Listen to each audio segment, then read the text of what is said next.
Hello दोस्तों, कैसे हैं आप सभी। फिर से एक बार स्वागत है आपका आपके अपने चैनल में करियर भाई में। दोस्तों, आज हम यहाँ पर बात कर रहे हैं कि एक नर्सिंग सुपरिटेंडेंट की जॉब डिस्क्रिप्शन क्या होती है, इन लोगों को क्या क्या करना होता है। तो दोस्तों, इस सभी के बारे में हम जानेंगे। लेकिन दोस्तों, आगे बढ़ने से पहले अगर आप इस चैनल पर नए हैं, अब तक आपने सब्सक्राइब नहीं किया है, तो दोस्तों इंतजार किस बात का है आपको। चैनल को फटाफट यहाँ पर सब्सक्राइब कर दीजिए। तो चलिए दोस्तों, शुरू करते हैं। दोस्तों, अगर एक लाइन में मैं आपको बताने की कोशिश करूँ तो नर्सिंग सुपरिटेंडेंट एक ऐसा आदमी होता है या औरत होती है जिसको भी उस पोजीशन पे रखा गया है। तो वो आदमी जो है वो पूरे नर्सिंग स्टाफ के ऊपर नजर रखता है। साथ ही साथ पूरा जो प्रोसीजर है नर्सिंग का, तो उसके ऊपर भी नजर रखता है कि किस तरीके से सारे कामकाज जो है वो कैरी आउट किए जा रहे हैं। उनके ऊपर नजर रखना, उनको गाइड करना, ये उसका काम होता है। तो आप देखते हैं डिटेल से कि इनकी क्या क्या जिम्मेदारियां होती हैं जब वो एक नर्सिंग सुपरिटेंडेंट के जॉब पर पोस्टेड हो। तो दोस्तों, जैसा कि मैंने पहले कहा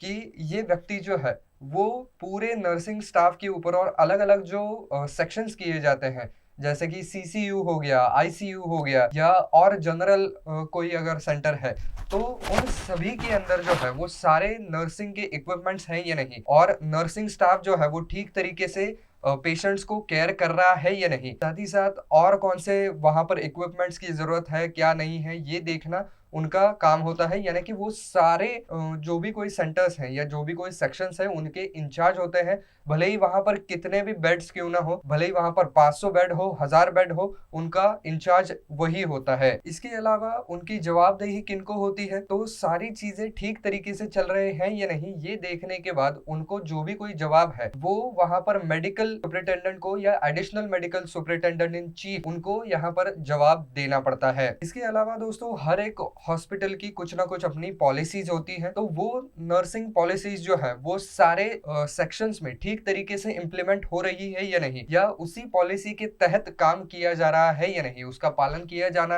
है या नहीं जा रहा है। तो ये सब कुछ देखना भी इनका काम होता है। इसके अलावा दोस्तों, जो नर्सिंग पॉलिसीज बनाई जाती है नई, उनके लिए भी ये जो सुपरिटेंडेंट्स हैं, नर्सिंग सुपरिटेंडेंट्स, वो वहां पर अपनी सलाह देते हैं सीएनओ को, जिससे कि उनकी नई पॉलिसीज वहां पर बनती है। इसके अलावा अगर सीएनओ एब्सेंस में है, यानी कि सीएनओ जगह पर नहीं है, तो उसकी जगह पर जो है वो नर्सिंग सुपरिटेंडेंट को काम करने का ओहदा मिलता है या उसको हक होता है। इसके अलावा दोस्तों, कौन से डिपार्टमेंट्स में कहाँ पर मैन पावर की जरूरत है, कहाँ पर नए इक्विपमेंट की जरूरत है, किस तरीके के इक्विपमेंट चाहिए, कितने चाहिए, अगर मैन पावर चाहिए तो कौन से पोस्ट के लिए चाहिए, उसके लिए कितने लोग भरने चाहिए, इस सभी के बारे में जो है वो ऊपर अथॉरिटीज को जो है वो ये लोग रेकमेंडेशन देते हैं कि इस सेक्शन में ये होना चाहिए, उस सेक्शन में वो होना चाहिए, यहाँ पर लोगों की कमी पड़ रही है। तो ये सारी चीजें देख करके उसके बारे में रिपोर्ट देना या रेकमेंडेशन देना, ये भी इनका काम होता है। इसके अलावा दोस्तों, यहाँ पर मेडिकल सुपरिटेंडेंट या एडिशनल मेडिकल सुपरिटेंडेंट या चीफ जो होता है, मेडिकल सुपरिटेंडेंट चीफ, तो उसको कोई भी अगर नर्सिंग स्टाफ रिक्रूट करना है तो उसके लिए ये लोग जो है वो वहां पर हेल्प करते हैं, असिस्ट करते हैं। क्योंकि ये लोग नर्सिंग सुपरिटेंडेंट है, तो अगर नर्सिंग से ही रिलेटेड स्टाफ वहां पर भरना है तो उनको ज्यादा नॉलेज होता है और वो रिक्वायरमेंट्स जानते हैं। क्योंकि ऑब्वियस सी बात है, मैंने अभी कहा कि रिक्वायरमेंट्स जो है कि कौन से सेक्शन में कितने लोग भरने चाहिए, कौन से पोस्ट पे भरने चाहिए, ये वही लोग आगे बताते हैं। तो वही लोग यहाँ पर असिस्ट भी करते हैं कि किन लोगों को लेना चाहिए कौन सी पोस्ट के लिए। इसके अलावा दोस्तों, मेडिकल सुपरिटेंडेंट्स जो होते हैं वो लोग पूरे हॉस्पिटल का भी वहां पर राउंड लगाते हैं। तो उनके साथ साथ ये नर्सिंग सुपरिटेंडेंट भी चलते रहते हैं और सारी चीजों का जो है वो मुआयना करते हैं कि सारी चीजें बिल्कुल सही सही ढंग से चल रही है या नहीं, सारे पेशेंट्स की केयर ली जा रही है या नहीं, इक्विपमेंट ढंग से इस्तेमाल हो रहे हैं या नहीं, कहाँ पर किस चीज की जरूरत है, और आपके नर्सिंग स्टाफ का बिहेवियर आपके पेशेंट के प्रति कैसा रह रहा है, क्या वहां पर कोई ऐसी बात तो नहीं हो रही है जहां पर कॉन्फ्लिक्ट्स हो रहे हैं। तो इसके लिए ये लोग राउंड भी लगाते हैं और सारी चीजों का मुआयना भी करते हैं। इसके अलावा ये लोग जो है वो पूरी सेफ्टी का भी ध्यान रखते हैं। यानी कि अगर पेशेंट की केयर की जा रही है नर्सिंग स्टाफ के द्वारा, तो जो भी कोई प्रैक्टिसेस वहां पर फॉलो की जा रही है वो पूरी तरीके से सेफ है या नहीं। तो उस पेशेंट की कंडीशन को देखते हुए जो भी आप चीजें कर रहे हैं वो सेफ है या नहीं, इसके बारे में भी ये लोग खास ध्यान देते हैं। इसके अलावा दोस्तों, नर्सिंग स्टाफ के जो बजट्स हैं ये भी नर्सिंग सुपरिटेंडेंट्स तय करते हैं कि पूरा ये वार्ड चलाने के लिए कितना पैसा लग सकता है। तो इसके अंदर सारी चीजें आ गई, फिर पूरे स्टाफ की सैलरी आ गई, इसके बाद इक्विपमेंट्स को क्या क्या खर्चा आता है, उसके मेंटेनेंस को क्या क्या खर्चा आता है, कुछ चीज़ें डिस्पोजेबल होती हैं तो उनका खर्चा अलग से होता है। तो ये सारी चीज़ों को पकड़ करके उसका एक बजट बना करके वो हायर अथॉरिटीज़ के पास देते हैं और उसको अप्रूव भी करवाते हैं। इसके अलावा दोस्तों उनका जो सबऑर्डिनेट स्टाफ होता है उनके लिए काउंसलिंग और गाइडेंस प्रोवाइड करना ये भी इनका काम होता है। यानी कि उनके कामों में अगर कहीं कुछ अटकनें आ रही हैं, कुछ प्रॉब्लम्स आ रहे हैं तो उसके ऊपर उनको सॉल्यूशन देना, उनको सलाह देना और उनको इंस्ट्रक्ट करना, ये इनका काम होता है। इसके अलावा ये जो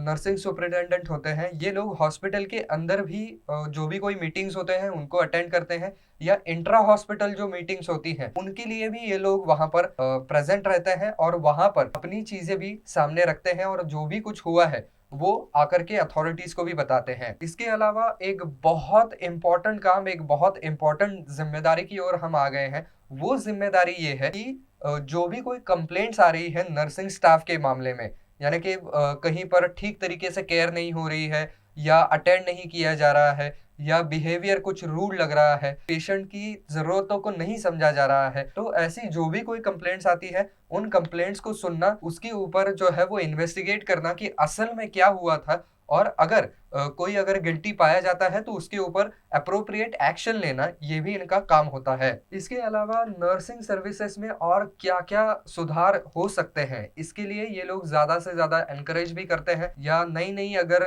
पद्धतियों का इस्तेमाल करना चाहें तो उसके लिए भी ये लोग परमिट करते हैं कि अगर ये लगता है उनको कि ये सक्सेस हो सकता है और थोड़े बहुत पैमाने पर हम इसको जो है वो टेस्ट करके देख सकते हैं, तो ऐसी प्रैक्टिसेस को वो लोग वहां पर ज्यादा से ज्यादा बढ़ावा देते हैं जिससे कि वो उनकी सर्विसेज को और भी ज्यादा बेहतर बना सके। इसके अलावा दोस्तों ये लोग जो है वो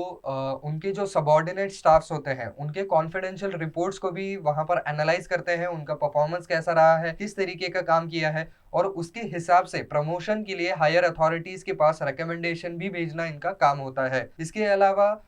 जो भी कोई पेशेंट्स होते हैं, हायर अथॉरिटीज होती हैं, सोशल वर्कर्स होते हैं, इन सभी के साथ ये लोग जो है वो अच्छा खासा कॉर्डियल रिलेशनशिप्स बना करके रखते हैं, यानी कि अच्छे संबंध बना करके रखते हैं, ताकि अगर किसी पेशेंट को जरूरत पड़े, मदद की जरूरत पड़े तो उनके साथ कांटेक्ट किया जा सकता है, पेशेंट को आसानी से मदद मिल सकती है, या हायर अथॉरिटीज के साथ अगर उनका रैपो अच्छा है तो वो ज्यादा बेहतर तरीके से पेशेंट का प्रॉब्लम वहां पर सामने रख सकते हैं और उनको हेल्प जल्द से जल्द मिल सकती है। इसके अलावा